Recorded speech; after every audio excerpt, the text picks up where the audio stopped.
nous sommes dans la stratégie, puisque la seule arme qui leur reste, c'est cette fameuse appellation extrême droite, qui pourtant, lorsque l'on fait de la science politique, répond à des critères extrêmement précis, et c'est pour ça que Marine Le Pen, d'ailleurs, a dit qu'elle en avait assez d'être diffamée, puisque c'était de la diffamation et non pas de la définition politique. L'extrême droite, ça répond à des critères extrêmement précis, notamment parmi ceux-là, c'est un régime totalitaire, c'est un régime qui se veut également avec un leader charismatique incontesté. Nous avons un leader charismatique, mais nous avons un fonctionnement extrêmement démocratique dans notre mouvement. C'est un mouvement qui se veut anti-parlementariste, ce qui, bien évidemment, n'est pas notre cas, puisqu'au contraire, nous sommes pour défendre les pouvoirs du Parlement, et non pas pour les transférer à l'Union européenne, et nous sommes pour légitimer encore plus ce Parlement par la mise en place du scrutin proportionnel. Alors, il y a également, parmi leurs justifications, la priorité nationale, le fait de réserver prioritairement les aides sociales aux Français serait d'extrême droite. C'est oublier déjà que rien qu'en France, c'était une proposition des socialistes dans les années 30, mais bon, c'est pas grave, ça, ils ont la mémoire extrêmement sélective. C'est également oublier que c'est quelque chose qui est défendu dans beaucoup de pays du monde, et notamment en Angleterre. Vous savez qu'il y a actuellement des réformes du système social pour justement répondre à ce slogan de bon sens qui veut que charité bien ordonnée commence d'abord par soi-même, c'est-à-dire par les Français, par nos compatriotes, parce qu'avoir la nationalité française, cela apporte un certain nombre d'avantages, et notamment parmi ceux-là de bénéficier en priorité des aides payées par les contribuables français. Je crois qu'il y a beaucoup d'émotions, on va dire, canalisées autour de cette fameuse aide médicale d'État, parce qu'il est insupportable dans ce pays de savoir que 2 Français sur 3 refusent des soins pour des raisons financières, lorsque l'on sait que des gens rentrés illégalement sur le territoire se voient pris en charge à 100% leurs frais de santé. Je crois que c'est vraiment une question de la grande différence entre eux et nous, c'est que nous avons de façon très naturelle, presque instinctive, l'envie de maintenir cette cohésion, cette solidarité nationale avant de s'ouvrir au reste du monde, d'autant plus lorsque nous savons les difficultés financières qui sont les nôtres. Alors face à cela, puisque c'est du bon sens absolu et total, ils vont continuer à arguer de cette stratégie de diabolisation, parfois d'ailleurs avec, on pourrait même les appeler des pétages de plomb, pardonnez-moi, parce que quand j'entends Malek Bouti sur France 2 face à Florian Philippot, oui, vous pouvez le dire, alors là, nous expliquer, Malek Bouti dire quand même, si vous gagnez démocratiquement par les urnes, je ne respecterai pas le résultat des urnes.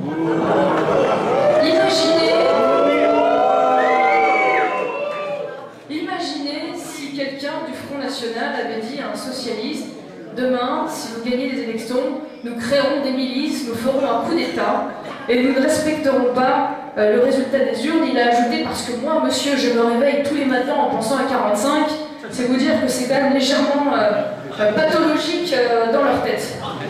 Je crois que c'est la grande différence entre les deux, c'est qu'on ne pense pas à 45.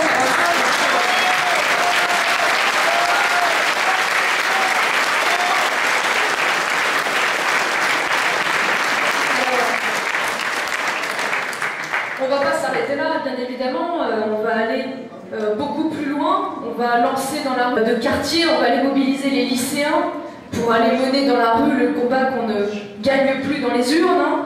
On va ressusciter les réseaux antifascistes ou les autres mouvances d'extrême gauche. C'est pas anodin quand on sait qu'aujourd'hui le parti qui détient tous les pouvoirs institutionnels en France a pour président Harlem Désir, fondateur de SOS Racisme, et porte-parole de ce mouvement David Assouline, ancien leader des manifestations étudiantes de 86. Ce sont donc tous deux des personnages issus du trotskisme, experts en manipulation, et qui savent ce que défier dans la rue le choix des urnes ou la volonté du Parlement veut dire. Alors, nous avons déjà été confrontés à cela. Lorsqu'en 98, nous avons gagné des élus aux élections régionales avec la proportionnelle, 5 majorités ont basculé clairement à droite. Et lorsque ces majorités ont basculé sur ordre de Chirac, les présidents furent priés de démissionner immédiatement et les voix des élus FN ont été décomptées des votes pour le calcul des majorités. Alors si les représentants ne plaisent pas au pouvoir, eh bien ils changent les représentants, c'est comme le peuple. Lorsque le peuple ne leur plaît plus, lorsqu'il ne vote plus pour eux, eh bien ils le changent parce que c'est quand même bien plus pratique.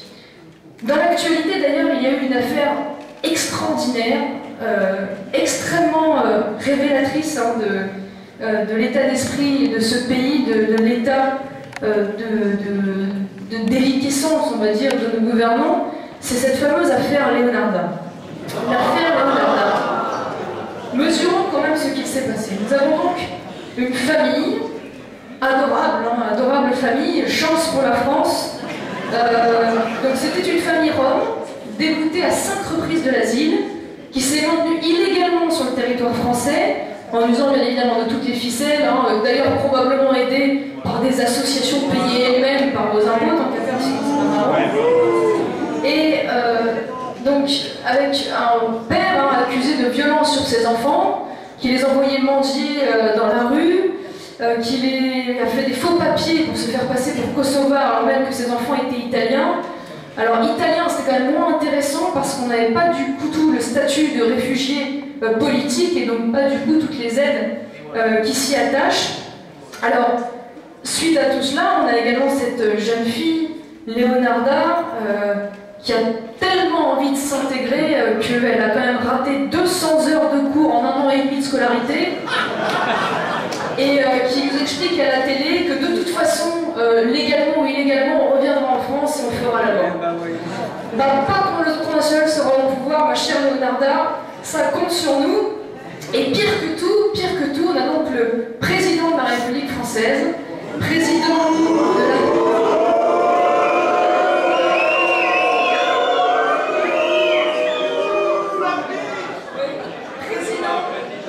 de la 6e puissance mondiale qui prend la parole aux 20h en direct de façon extrêmement solennelle pour dialoguer avec une clandestine de 15 ans en expliquant qu'on est vraiment désolé d'avoir respecté la loi.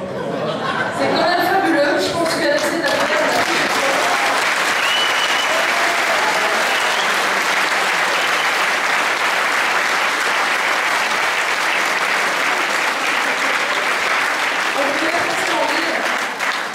on pourrait presque en rire si ça n'était pas à pleurer, parce que malheureusement, c'est à pleurer.